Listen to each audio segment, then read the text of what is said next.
Welcome. I'm Penelope Ferguson, and welcome to the show on GAPS syndrome. That's Gut and Psychology and Physiology Syndrome. I'm a certified GAPS practitioner, and I'm also a registered dietitian with over 35 years of clinical experience at the bedside in critical care, renal and geriatrics, nutrition and dietetics. But my love has always been traditional foods and cooking traditionally and espousing what traditional foods are. And with the GAPS program, traditional foods are used for the healing and sealing of the gut. I'm joined today by some fellow GAPS practitioner. To my right is Gina Phelps, a certified GAPS practitioner. Gina? Hi, Penelope. How are you today? I'm fine, thank you. Great. My name is Gina Phelps, and I am a certified GAPS practitioner and also a nutritional therapy practitioner. I work with individuals and families and helping them with their journey into better digestion and better health. And it's my privilege to be here and be part of this group. And I'd like to welcome and introduce to you Mary Lipscomb. I'm Mary Lynn Lipscomb. I live in the southern end of the Shenandoah Valley in the Lexington area. I'm a certified GAPS practitioner, registered nurse, and I've had a consulting business helping people with their health issues for a number of years now. And I'm really delighted to introduce you to the series of GAPS shows that we will be offering. And our first episode is going to be an introduction to GAPS, which again is an acronym that stands for Gut and Psychology or Physiology Syndrome. We're going to talk a little bit about what that is and why you might want to consider that particular protocol to restore your health. I think you'll be pleasantly surprised when you learn about some of the traditional foods that are included in this protocol. Our second episode is going to be one in which we invite a GAPS mother to share her journey as she used this protocol in her family. You're going to hear her discovery of this relatively new diet and lifestyle and how she made the decision to try it in order to heal her family, as well as her successes, her challenges, all along the way. This is going to be a really rewarding story that you don't want to miss. In our third episode, we're going to share details of the GAPS nutritional protocol, which foods to include in your diet, which foods to avoid, and why. We're going to also show you the foods that could be included in a typical day while using the full GAPS diet. You will be pleasantly surprised when you learn about the foods that are included in this plan and how delicious and nutritious they really are. These are, once again, traditional foods. We'll be explaining along the way what we really mean when we say traditional foods. They are home prepared and they are not processed. Our fourth episode is going to be similar to the third in that we're going to talk about what's known as the GAPS introduction diet. And this is the portion of the GAPS protocol that's used by people who have more severe food intolerances, food allergies, digestive issues, or some neurological problems such as autism or perhaps neuromuscular disorders. In fact, Dr. Natasha Campbell McBride, who is the medical doctor who actually came up with the GAPS protocol, she used these specific strategies to help her own son, who was diagnosed with autism at the age of 3. Dr. Campbell McBride is a medical doctor with degrees in neurology and human nutrition. She was educated in Russia, and she currently practices in the UK. We'll be showing her website at the end of the program. Dr. Campbell McBride's practice and her popularity around the world became such that she decided to train healthcare professionals in the United States to carry out her protocol. So in 2011, she came to the United States and began to teach and train, and the three of us have benefited that particular training. In this episode, we're also going to demonstrate how to make 2 powerfully healing foods, stock and bone broth. You certainly don't want to miss that demonstration. Detoxification strategies are going to be discussed in our 5th episode, And this is an important aspect of the healing protocol, and you'll learn lots of how-tos to avoid environmental toxins, to how to gently detoxify the body, and in order to minimize the die-off that often comes with detoxification. We'll also be doing a live demonstration of juicing and making what's known as a GAPS milkshake. And then finally, each of your GAPS guides around the table here will prepare one of their favorite healing foods. And in the sixth and final episode, we'll tell you why this food is important in healing the lining of the GI tract and in rebalancing the gut flora. So, we know you will tune in to each of these exciting episodes on your public access channel. Now, let's begin with the first episode, that being the introduction to gut and physiology, gut and psychology syndrome, that once again was brought to this country by Dr. Natasha Campbell McBride. You will see this particular logo many places now. This signpost will elucidate for you the various neurological and developmental problems that some of our young people are experiencing currently, that being autism, ADD, ADHD, depression, and other mental and developmental problems. And so the GAPS protocol is ideal to address these particular problems. But these are not the only issues that people may choose GAPS to address. Many people have autoimmune, inflammatory, allergy, etc., problems that make them take a very close look at the GAPS protocol. One of the things that is part of the GAPS training is to understand that all diseases begin in the gut.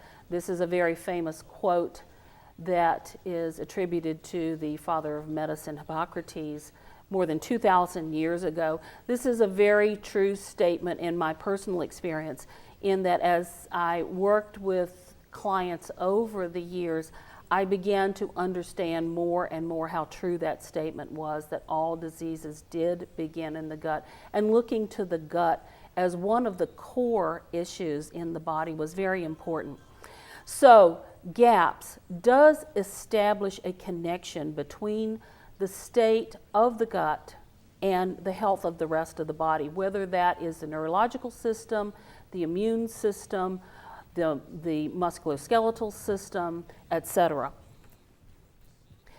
I think an image of what we mean when we say the gut is important. I think a picture is worth 1,000 words. And so if you can understand at this point that when each of the GAPS guides refers to the gut, we're talking about the entire gastrointestinal tract, starting at the mouth and ending at the anus. This is an entire system that has ramifications and many organs, tissues, and structures that are important for digesting and assimilating food and for keeping us healthy. In the small box that you see in the upper left-hand corner of this slide is a magnification of the gut flora. So when we use the word gut flora or gut dysbiosis, we're talking about the microbes that inhabit the gut, and many different microbes all along the tract, and the important role that these microbes play in our health and in our well-being. So included in this GI tract, in this gut, is not only the mouth, the teeth, the tongue, the esophagus, the stomach, the pancreas, the liver, the gallbladder, the small intestines, the appendix, the large intestine, also known as the colon, the rectum, etc. This entire tract is vital for our health. So it would be important to examine a little more closely this flora or these microbes. It was shocking and astounding to me to learn that 90% of our cells as a human being and our genetic material are gut flora. In other words, our microbes are more us than we are. We are only 10% us and 90% microbes. That is a huge number of cells and genetic material in our body. And as Dr. Cam McBride says, we ignore them at our peril. And I think along the way, we have been guilty of not being as conscious and aware of the importance of this gut flora. But recently, there has been much more attention paid to this topic and much more talk in terms of the gut microbiome and other topics, and now some new research coming out that is very surprising indeed. So it's important to understand that this gut flora is divided into three basic groups: the essential or the beneficial flora, the opportunistic flora, and the transitional flora. Now, these essential or beneficial flora are what Dr. Cam McBride refers to as the indigenous flora or the indigenous microbes, or another way to say that is that population of bacteria that we gain through the birth process. We actually do become exposed, if you will, and gain access to our gut flora through our parents, mostly the mother, and that bacteria which populates her body. That flora is absolutely essential for good health. That is the flora that stands sentry in the body, that helps to keep in check the second type of flora, that being the opportunistic flora. This is the flora or the microbes that may inhabit the body that could become disease producing, sometimes called pathogenic, whenever they overgrow or become out of balance. This essential or beneficial flora that we're born with keeps that in check, keeps that in balance, so that we can have the balance that we need in order to digest our food, assimilate our food, keep our immune system strong, keep our entire body healthy. The transitional flora is the third category, and that is the microbe that comes and goes at all times. We experience exposure to flora and microbes with every drop we drink, with every bite of food that we eat, with everything that we contact by way of our mouth and sometimes our skin. And so this transitional flora is also part of the picture of the entire flora of the body. This flora, this entire flora, and essentially and especially the beneficial flora, has many different objectives and many different purposes. A main one being to protect us. This flora is a major factor in keeping our gut wall, our gut lining healthy, keeping it intact and able to do its job. That job being mainly to digest and absorb our food, but also to produce many of our essential vitamins, many of the B vitamins being produced by this essential flora, as well as helping us to detoxify the body of specific toxins, as well as modulating our immune system, which means that it enables our immune system to operate normally and in a healthy way and to remain strong. It's important to understand what can damage this gut flora, and I think many of you will resonate with some of these factors because you can easily recognize that these may have been or are a part of your health history or even your daily life. It is quite important to understand that if this flora becomes damaged, and damaged sometimes in a very significant way, that it becomes difficult at times to recover it, although not impossible. So one thing that is very damaging to the gut flora is antibiotics. And many of us may have experienced over the course of a lifetime several opportunities to have been given antibiotics and taken antibiotics for various reasons.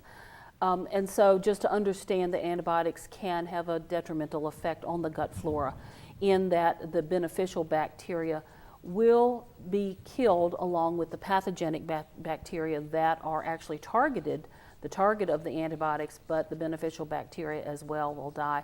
And sometimes this allows an overgrowth of some of the opportunistic microbes such as yeast and fungus in the body.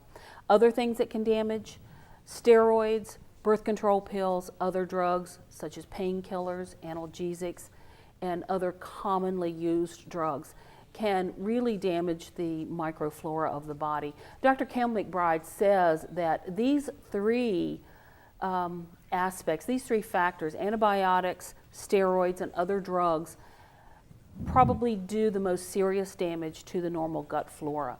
She says that these are the factors that can make it more difficult to recover a normal gut flora, though not impossible.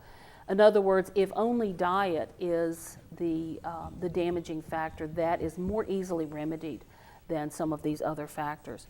Those other factors would include stress, and that goes without saying how damaging that is, not only to the gut flora, but also to the entire body. Poor diet, and we're going to spend a good deal of time talking about food and nutrition and how we can use food as medicine and how we can use food to recover our health. And so the standard American diet, that being highly processed foods, lots of grains, lots of sugars, we'll be touching on that. Certain infections can damage the gut flora, especially things like Shigella, Salmonella, some very serious infections, certain diseases. Bottle feeding babies can be damaging to their gut flora. Breastfeeding is by far preferred, and the healthy way to yet again instill a balanced and normal gut flora.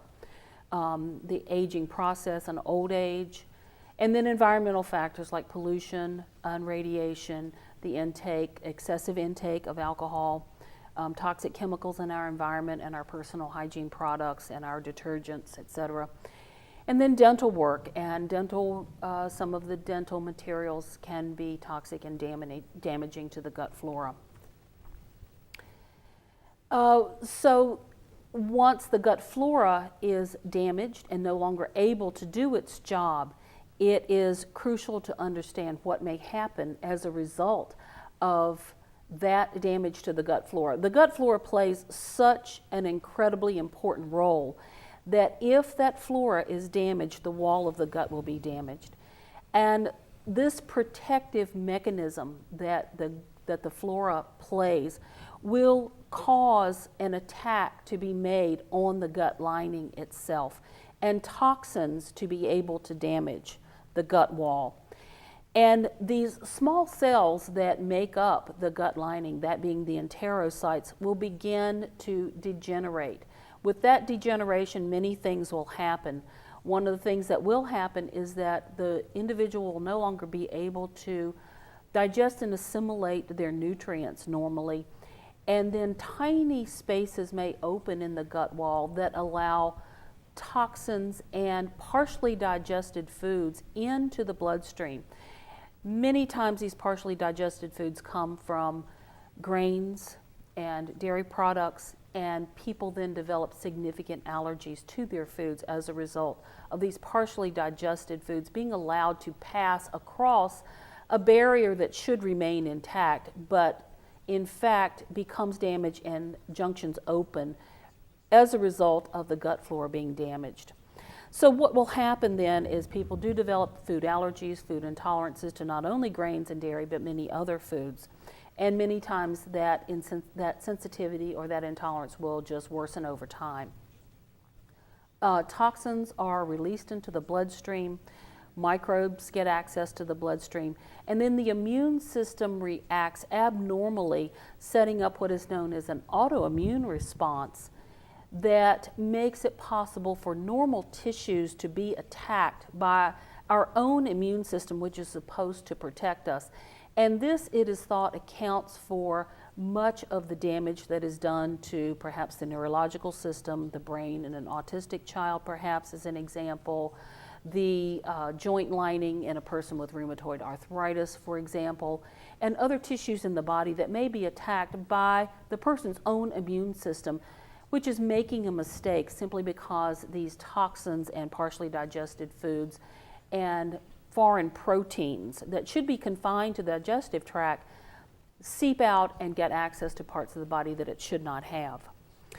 The general toxicity builds in the body, so the person becomes much more toxic. They may develop a chronic fatigue, migraine headaches, and many other symptoms that creates, it makes it very difficult for people to perform their activities of daily living.